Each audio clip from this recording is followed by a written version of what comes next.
Saudara-saudaraku yang kekasih dalam Tuhan Yesus Kristus, salam jumpa lagi bersama saya, Chef Nat Hontong, di channel ini. Saudara-saudara, di Gereja Masehi Injili di Halmahera pada bulan Februari, pokok pengajaran dalam khotbah gereja bertopikkan tentang keluarga. Sedangkan bagian Alkitab pada minggu biasa pertama, di minggu yang pertama ini terambil dalam Markus pasal 1 ayat 14 sampai dengan ayat yang ke-20 yang diberi tema Allah membentuk pengikut Yesus Kristus yang sejati. Bagian Alkitab ini akan saya baca menurut terjemahan bahasa Melayu Maluku Utara. Demikian firman Tuhan. Waktu Yohanes Pembaptis dapat masuk di penjara, Yesus pergi di daerah Galilea, kong kasih tahu kabar baik dari Tuhan Allah di sana. Dia bilang begini, dia pe waktu yang Tuhan Allah tentukan so sampai. Tuhan Allah semua berkuasa sebagai Raja pak orang-orang yang percaya pada Dia. Jadi bertobat sudah dan percaya kabar baik. Satu kali begini, Yesus berjalan iko di telaga Galilea pe pinggir. Kong dia dapat lihat dua orang adik kakak, dorang bernama Simon dan Andreas. Dorang dua ada berjalan ikan di telaga, barang dong pe kerja bacari ikan. Kong Yesus panggil pada orang dua, mari iko pa kita. Ngoni biasa bacari ikan, tapi kita mau ajar pangoni untuk cari orang supaya dorang iko pa kita. Pendengar itu, dorang dua langsung kasih tinggal dong pe jala kong iko pa Yesus. Habis itu Yesus berjalan ke sana sedikit lagi. Kong dia dapat lihat pa Yakobus dan dia pe saudara Yohanes. Dorang dua ini Zebedeus pe anak-anak. Dorang dua ada kasih bye-bye dong pe jala dalam perahu. Terus Yesus langsung panggil pada orang dua, kon dorang iko pa Yesus. Jadi dorang kasih tinggal dorang pe papa sama-sama dengan orang-orang kerja yang ada di perahu. Saudara-saudara, itulah terjemahan bahasa Melayu Maluku Utara untuk teks atau bagian Alkitab dalam Markus pasal 1 ayat 14 sampai ayat yang ke-20 yang akan menjadi bahan refleksi dan perenungan kita di minggu biasa yang pertama ini. Saudara-saudara, dulu di zaman Orde Baru hanya ada dua partai dan satu golongan karya, yaitu PDI, Partai Demokrasi Indonesia, golongan karya, dan P3. Di suatu jemaat tertentu, pada saat pesta demokrasi, kemenangan partai sangat ditentukan oleh baju sang pendeta. Kalau pendeta pakai baju merah, maka PDI menang di situ. Kalau pendeta pakai baju kuning, maka Golkar menang di jemaat itu. Suatu kali pada saat pemilu, pendeta pakai baju hitam. Lalu jemaat menjadi bingung. Ini tidak ada warna hitam pada waktu itu. Mungkin juga sekarang. Karena mereka bingung, akhirnya pada pesta demokrasi saat itu, semuanya golput. Padahal sang pendeta berencana setelah pemilu dia akan pergi ke rumah duka. Saudara-saudara, cerita ini mau mengajarkan kepada orang semua bahwa pemilu itu jangan tergantung kepada orang lain, tetapi tergantung pada hati nurani kita sendiri. Karena pemimpin itu adalah pilihan Tuhan. Saudara-saudara, sebagai Gereja Masehi Injili di Halmahera, orang semua juga patut bersyukur karena pada tanggal 19 Januari tahun 2024, orang semua bisa memproklamasikan, mendeklarasikan penyatuan Gereja Masehi Injili di Halmahera. Setelah kurang lebih 10 tahun kita ada dalam pergumulan yang berat. Ini bukan kerja siapa-siapa. Ini juga adalah kemurahan Tuhan yang berlaku bagi orang semua.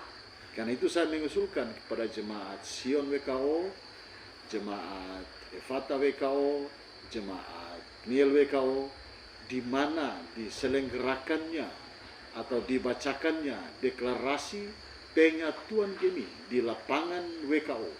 Saya usulkan agar lapangan itu diberi nama lapangan perdamaian untuk menjadi pembelajaran bagi generasi Gereja Masehi Injili di Halmahera untuk masa depan, tentang betapa besarnya kemurahan Tuhan bagi kehidupan bergereja kita. Saudara-saudaraku yang kekasih, di 2 minggu berturut-turut, pada tanggal 14 Januari dan tanggal 21 Januari, orang sebagai warga Gini dituntun oleh 2 teks Alkitab yang substansinya sama, yaitu tentang pemanggilan dan atau pemilihan. Pada minggu yang lalu, tanggal 14 Januari 2024, orang membaca cerita tentang pemanggilan atau pemilihan itu menurut cerita Yohanes. Diceritakan kepada orang semua bahwa Yohanes masih hidup. Dia kemudian memberitakan kepada orang dan masyarakat pada waktu itu bahwa anak Allah itu sudah datang. Ketika mendengar kabar itu, Filipus, murid Yohanes, berkata kepada Nathanael, "Nathanael, anak domba Allah itu adalah Yesus dari Nazaret. Torang sobaku dapat dia." Lalu apa kata Nathanael? Adakah sesuatu yang baik yang datang dari Nazaret? Seperti Nathanael, orang juga sering ragu-ragu apabila datang seorang pemimpin yang baru. Apalagi pada konteks kita sekarang, partai yang sangat banyak, caleg yang sangat banyak, ada incumbent, ada caleg-caleg yang baru. Incumbent menganggap caleg-caleg yang baru sebagai ancaman tanda kutip bagi dirinya. Demikian juga caleg-caleg yang baru menganggap incumbent sebagai tanda kutip bagaimana dia bisa mengalahkan incumbent. Bahkan ada orang yang meragu-ragukan caleg-caleg yang baru. Orang itu bisa kata jadi pemimpin di daerah kita. Padahal saudara-saudara, segala sesuatu ada masanya. Seperti yang dikatakan oleh kitab Pengkhot, setiap orang ada masanya dan setiap masa ada orang. Saudara-saudara, saat ini kita membaca suatu kisah pemanggilan atau suatu kisah pemilihan yang lain yang diceritakan oleh Markus dan diceritakan kepada kita bahwa peristiwa ini terjadi ketika Yohanes yang pada minggu lalu menyatakan anak Allah Yesus Kristus itu sudah datang. Sekarang diceritakan oleh Markus, anak Allah itu sendiri yang datang di tengah-tengah masyarakat dan kehidupan orang-orang di Galilea. Dan anak Allah itu sendiri berkata kepada mereka, dalam terjemahan bahasa Melayu Maluku Utara dia bilang begini, dia pe waktu yang Tuhan Allah tentukan so sampai. Tuhan Allah semua berkuasa sebagai raja pada orang-orang yang percaya pada dia. Jadi bertobat sudah dan percaya kabar baik itu. Jadi Yohanes sebagai perintis bagi kedatangan anak Allah itu diceritakan pada minggu yang lalu. Pada minggu yang sekarang diceritakan kepada kita, anak Allah yang membawa kabar Injil Allah itu sudah datang sendiri dan mengajak orang-orang pada waktu itu untuk percaya dan bertobat. Dalam rangka membawa kabar baik Injil dari Allah itu, maka Yesus, anak Allah itu, membutuhkan generasi penerus. untuk membawa kabar baik itu kepada segala sama. Dan apa yang dilakukan oleh Yesus pada waktu itu, saudara-saudara, ternyata tidak sia-sia. Dalam teks Alkitab yang kurang baca ini, dia mulai dengan 4 orang. Kemudian ada 12 orang muridnya. Lalu kemudian ada 120 orang pada saat keturunan Roh Kudus. Lalu menjadi 3.000 orang pada saat Simon Petrus berkhotbah. Dan seterusnya. Dan sampai sekarang, banyak sekali orang-orang yang dipilih dan dipanggil untuk menjadi pengikut Yesus. Saudara-saudaraku yang kekasih, bagian Alkitab yang orang baca pada kesempatan ini mengandung beberapa catatan penting. Yang pertama, bahwa regenerasi itu sangat penting. Regenerasi itu sangat penting. Seorang pemimpin yang berhasil adalah seorang pemimpin yang pada suatu waktu tidak memimpin lagi, karena dia berhasil membuat regenerasi kepemimpinan kepada orang-orang yang masih muda.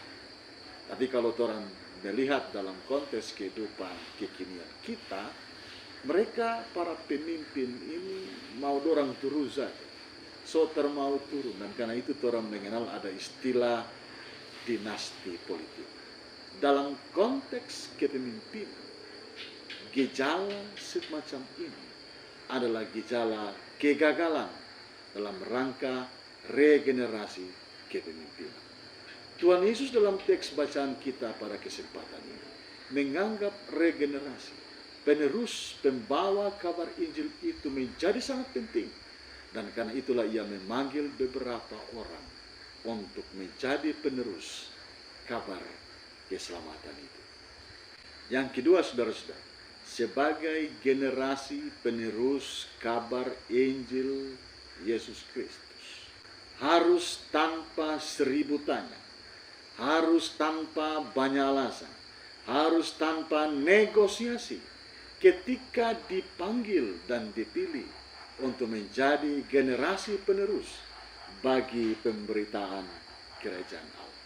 Seperti 4 orang yang dipanggil dalam cerita ini, Simon Petrus, Andreas, Yakobus, dan Yohanes.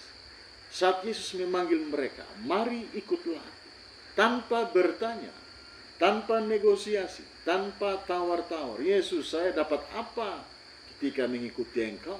Saya sudah mapan menjadi seorang nelayan. Tidak ada itu dalam cerita kita. Mereka langsung menerima panggilan itu dan mengikuti Yesus. Mereka para nelayan bisa dengan segera memenuhi panggilan Yesus. Apalagi orang semua, mahasiswa, pegawai negeri, pegawai swasta, tentara, polisi, yang punya berbagai profesi dalam kehidupan kita. Kita harus belajar dari keempat nelayan dalam cerita ini. Tanpa ragu-ragu, langsung memberi diri secara totalitas bagi pemanggilan Yesus Kristus. Semua profesi yang ada dalam kehidupan kita bisa kita gunakan untuk melayani Tuhan. Tukang ojek, petani, sopir, tukang bentor, buruh di pelabuhan, apa saja yang kita punya dalam kehidupan kita, saat kita dipanggil menjadi penerus bagi kabar keselamatan dari Allah, jangan ragu-ragu, jangan banyak tanya. Mari berilah diri kita untuk menjadi generasi penerus kabar keselamatan dari Tuhan. Yang ketiga, saudara-saudara, kenapa pada waktu itu hanya Simon Petrus, Andreas, Yakobus, dan Yohanes, dan nanti akan lagi menjadi 12 orang. Kenapa hanya nama-nama itu? Karena Yesus mengenal hati mereka. Yesus mengenal siapa Simon Petrus, potensinya, kekurangannya, segalanya yang ada pada Simon Petrus. Yesus mengenal mereka semua. Karena itu Yesus memanggil mereka. Kita ingat cerita tentang pemanggilan Daud sebagai raja, di mana Samuel datang ke rumah Isai. Di mana anak laki-lakimu yang ke-7 itu? Lalu Masing-masing anak-anak itu diberi kesempatan untuk dilihat oleh Samuel. Pertama Eliab, lalu Abinadab, lalu Zama dan seterusnya. Tetapi ketika 6 anak Isai lewat di hadapan Samuel, tidak ada perintah untuk memilih mereka. Lalu Samuel bertanya kepada Isai, masih adakah anakmu laki-laki? Isai mengatakan, masih ada, tapi dia ada di kobong, dia jaga kandang domba. Panggil dia ke sini, kata Samuel, karena dialah yang dipilih oleh Tuhan. Seperti dalam catatan pemanggilan Daud sebagai raja. Kita baca dalam pertama Samuel 16 ayat 7 bagian B. Di sana tertulis, bukan yang dilihat manusia yang dilihat Allah. Manusia melihat apa yang di depan mata, tetapi Tuhan melihat hati. Tuhan mengenal hati kita. Tuhan mengenal hati Simon Petrus, Andreas, Yakobus, Yohanes. Tuhan mengenal hati saudara-saudara. Tuhan mengenal hati saya. Karena itu dia menjadikan kita sebagai generasi penerus bagi kabar keselamatan Allah. Yang berikut saudara-saudara, ikut Yesus bukan sekedar ikut-ikutan, tetapi membutuhkan konsistensi, membutuhkan komitmen, dan membutuhkan penyerahan secara totalitas bagi pekerjaan pemberitaan kabar keselamatan itu. Seperti yang orang lihat dalam teks bagian Alkitab yang kita baca pada kesempatan ini. Komitmen, konsistensi, dan totalitas kehidupan yang diberikan oleh Simon Petrus, Andreas, Yakobus, dan Yohanes harus menjadi teladan bagi orang semua.